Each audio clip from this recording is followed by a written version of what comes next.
Hi and welcome to this week's Wu Wei Wisdom Life Lessons teaching.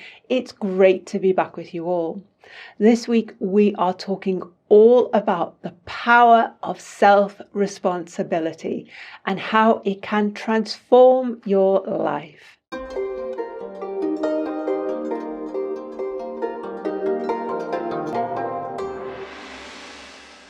Okay, David, so self-responsibility. I know this is something that you talk about a lot and you work on the idea and the concept around self-responsibility a lot with your clients. Tell us more. You're right, Alex. I think, we talk about lots of little different areas of nuances of the inner child, very important, how it acts and all the things we talk about. But to me, one of the most fundamental, pivotal parts in your spiritual development and controlling your emotion is the concept of being accountable, being responsible. And the teaching that I want to give you today is a very hard teaching to think about and to consider after you've heard this life lesson. You cannot avoid being accountable. You can't avoid it. If you try blaming other people, if it wasn't for them, if you didn't do that, that didn't happen, you are still accountable and responsible for your actions, responding to what's happening. And that's the key. We can't change the world. We can't change what's happening outside of us. We can't control that. As much as you moan and groan and look for unfairnesses and injustices, but what you can control is your response. And that's really what being accountable and being self-responsible is in our Wu Wei model, being accountable for your responses. And so, David, if we don't take responsibility for what we can control, for our responses, if we are not accountable, what are the kind of negative consequences of that in terms of the experiences and discussions you've had with your clients? They're immense, because then you become the victim. Now you start looking outside of yourself to control other people, manipulate them, and you start to look for other people for your validation, for your approval. You are very concerned about other people liking you. You fall into the trap that we've done so many teachings on, people pleasing, not be able to live your life because you're always second guessing what other people like and trying to please them. This is very important. This seems to be changing in my career. People are so involved in listening to social media, the social norms, what people expect. And what you're doing is you are not being accountable for your uniqueness, for your life. You're trying to merge in with society that's constantly changing. And you're in a kind of an unstable state. I don't know how to call it, because you do something to please one person and that doesn't please another person. So all of the time, and this is why it's so vitally important on a spiritual level, you're giving your power away. You're believing that someone else has a better idea about how you should be living your life. And when you do that, you're giving away who you are, the essence of who you are. I'm sorry to go on, but this is so important for me, because if you are not accountable for you, how can you value yourself? How can you give yourself worth? Because you're looking for other people and other things to confirm that you're valuable and you're worthy.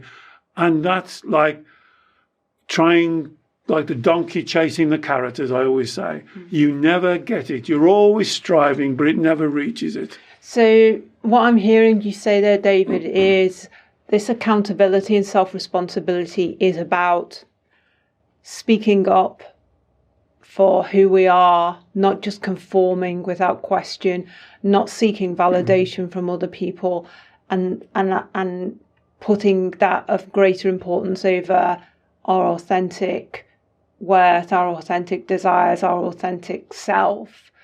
So it's that sort of being accountable for our own self-worth and authenticity, but it's also accountability in the sense of stepping up and taking responsibility for the things that we can control in life, rather than handing our power over to people who we perceive were the perpetrators of bad against us, or this idea of playing the victim. And when we say victim, also it's worth saying we're not talking about being a literal victim of a crime. We're talking about a general pervasive victim mindset where we're always saying things are wrong, things are bad, things have gone wrong. I'm on the carousel of despair that we talked about last week because of the circumstances, because of what other people have done to me. So we're talking about that sort of accountability as well. Because if we don't take that sort of accountability, then we are stepping away from our value, our worth, and our authenticity.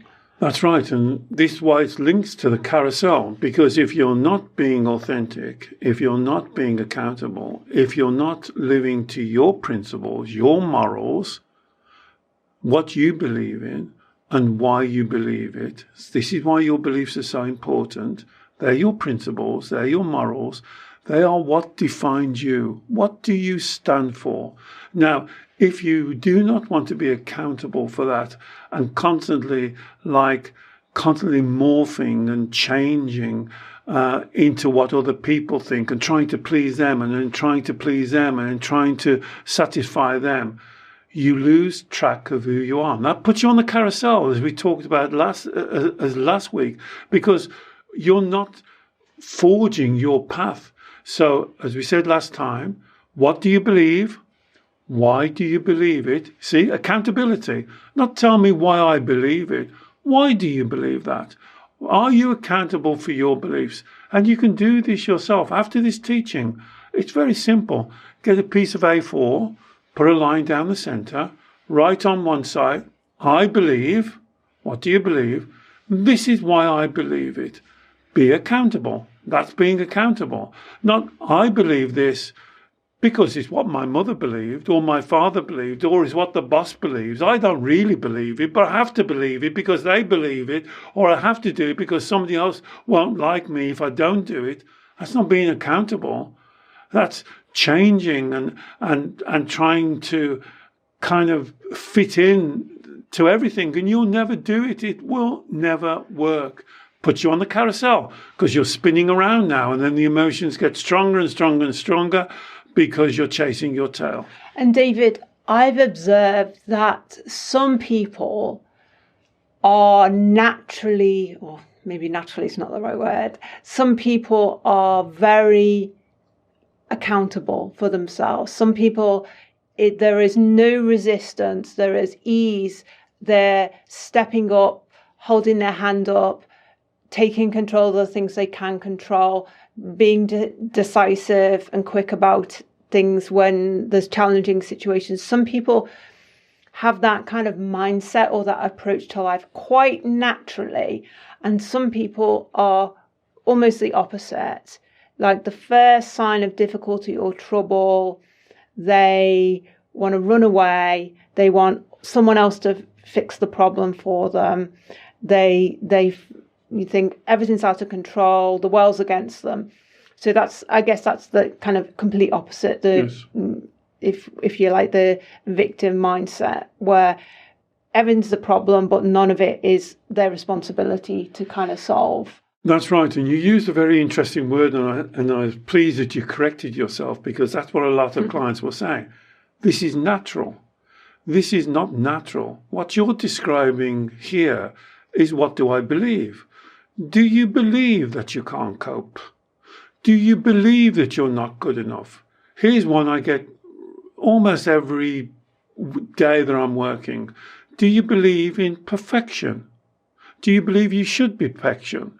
Do you believe that you can't fail? Do you believe that others can't judge you or fail? Are you very concerned about what others think about you? Are you more concerned about what they think about you than you think about you? So you see, everything you've said there is absolutely right. But all we're really talking about is what you believe and why you believe it. So all those beliefs, you're saying, David, are attached to whether someone is accountable or not accountable. Yes. Because I would say, okay, well, if my belief was, I think other people should sort problems out for me, or my belief is the world's against me and there's nothing I can do about it, then they would be kind of obvious beliefs connected to a mindset which had a lack of accountability.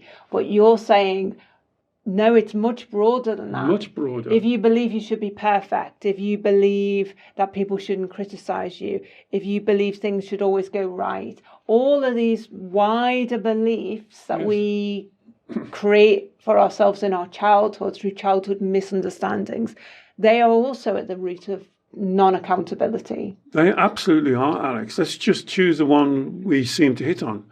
I should be perfect. So put that on one side of the paper. I believe I should be perfect. Why do you believe you should be perfect? I think the answer will sound like, well, if I'm perfect, everyone will agree with me. I'll get my own way. Nobody will criticize me. Nobody will judge me. You see? Now, hang on a bit. People will always criticize and judge you. Yeah, but David, to me, or to some listeners, that may seem a bit strange because someone who wants to be perfect, yes, surely that's like the highest form of self-accountability. If I need to be perfect, if I want to make myself perfect, surely I'm being super accountable. Okay, now you see what you have to use the word super accountable. Now, then I would just ask you one question. Do you believe there is such a thing called perfection? No. There you go. Well, hang on a bit. Then you're not being accountable because now you've got a belief that you can't account for. Okay. Can you see what you... Now you should say, yes. Okay. I can be perfect. And I would just ask you the golden thread question. How do we define what's perfect? Who decides that? Now, immediately, what you're doing, you're looking outside of yourself again. Yeah. You're not being accountable. You're not being truthful to You're yourself. not being accountable. Well, this is why, and I want to get onto this before we finish. I know this is why it's such a big subject and an exciting subject to me. Because if you're not being accountable, then you're not being truthful. You're not being honest, and you haven't got integrity. And that is the pathway to your Shen, to your spirituality. That is who you are. And this is what I'm saying. You can't get out of a life when you're not accountable. You're accountable for having, and let's use the perfection, having a crazy belief that you'll never meet. And then what happens? You create red light feelings because you're not meeting your perfection. So in that case, and this is a very subtle but dangerous form of non-accountability, isn't it, David? I don't think it's that subtle, you see. Well, I think it's very powerful. It's not so obvious. It's not the most obvious form of accountability to me.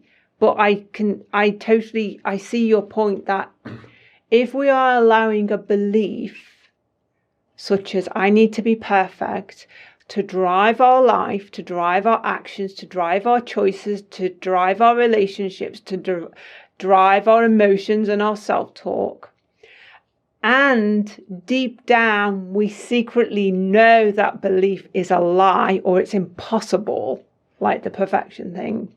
And yet, we still allow it to do all the things it does to us. We make that choice. That is us not being accountable. And the only way you can make it accountable, so this goes back to this teaching I just said, you can't avoid being accountable. The only way you can square that circle that square, is to say, I am a liar, and here's one of my lies. Yeah. Now you're accountable. Yeah. I am a liar. I'm going to lie to you. I believe in perfection. Now you're accountable, but you've been honest. You're just telling lies. Now, if you want to live your life on a lie, that to me is against my belief of teaching, of being in your flow, of being accountable, of being truthful, of being honest, and being spiritual, and connecting to who you are. And that's why this is so vitally important, this accountability or self-responsibility. You can't shirk it. You can try and play. I often say to my clients, I don't know what it's called, you know, that shell game where you put something and you hide it and you move it around. You see what they do when I try and pin them down, they move it around. I say, well, no, you didn't say that, like perfection. So lots of clients come to me with perfection, like you mentioned.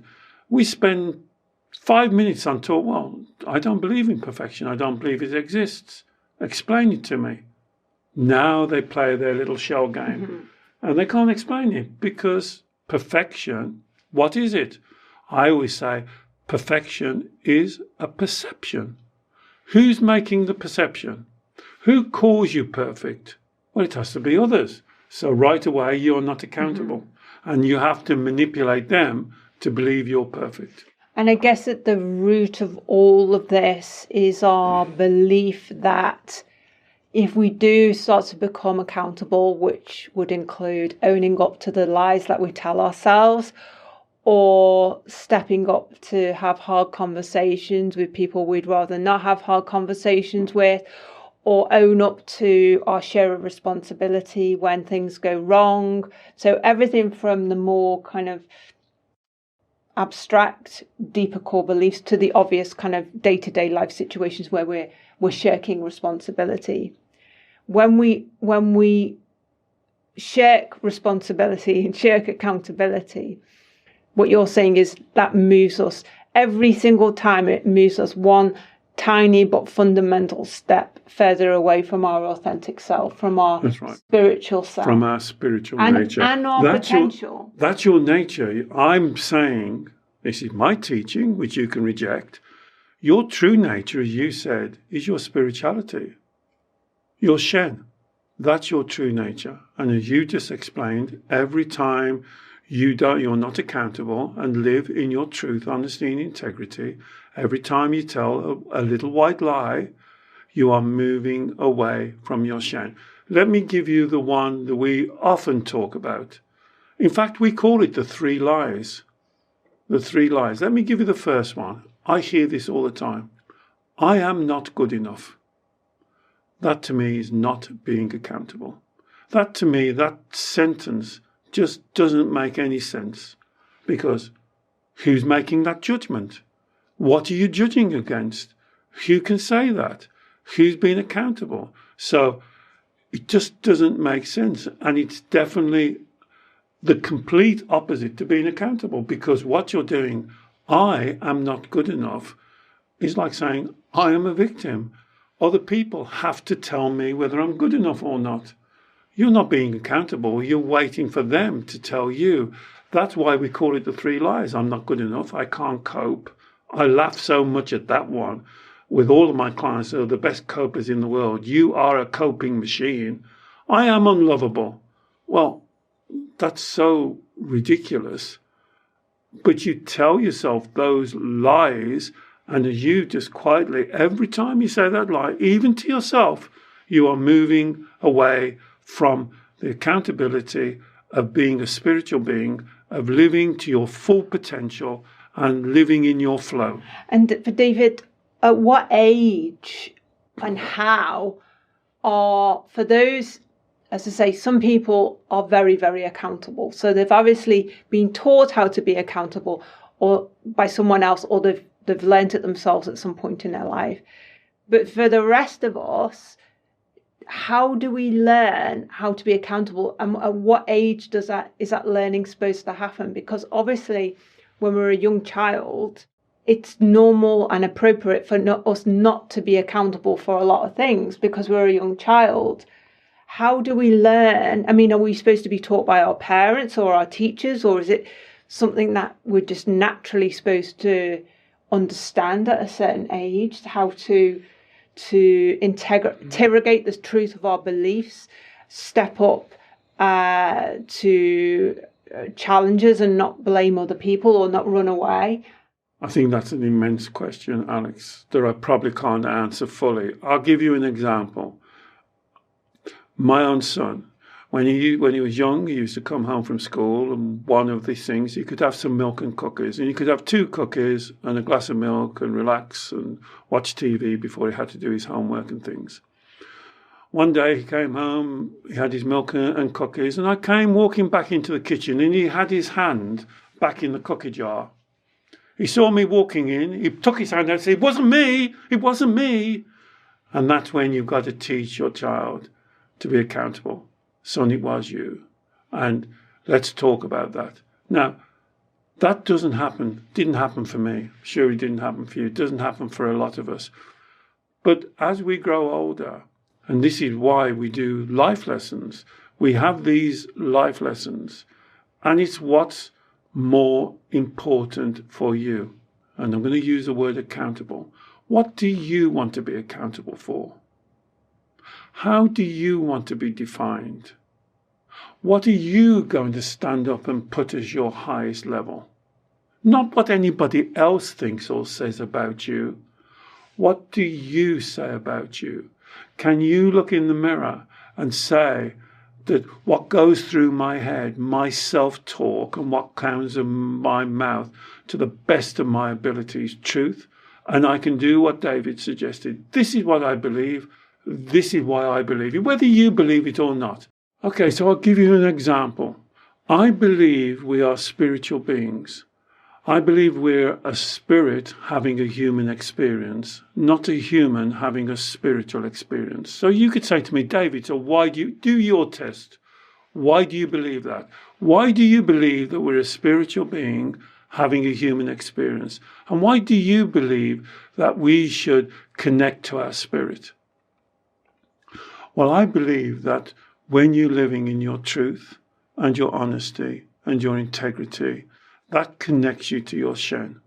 And for me, that gives me tremendous green light feelings. I know I'm in my flow.